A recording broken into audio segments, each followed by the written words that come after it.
বাটা মাছ ভাজা হয়ে গেছে, লাল লাল কি সুন্দর বাটা মাছ ভাজা হয়েছে।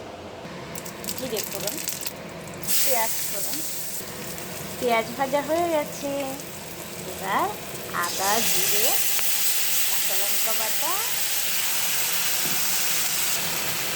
এবার লবণ, সামান্য একটু হলুদ দিয়ে ভালো করে কষিয়ে নেব।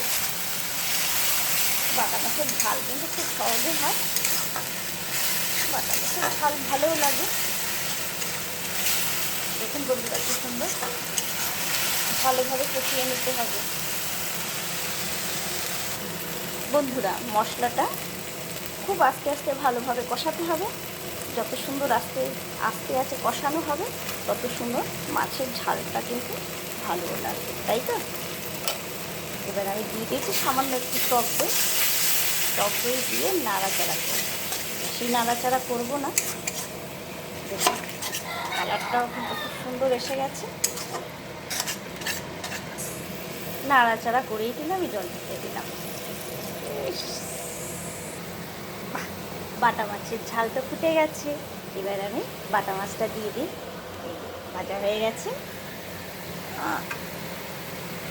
ও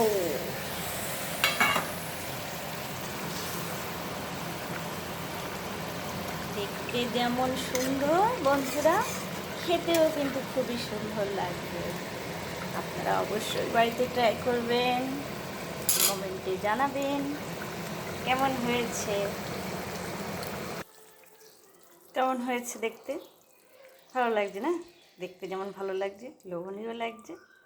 আপনারা অবশ্যই ট্রাই করে নেবেন।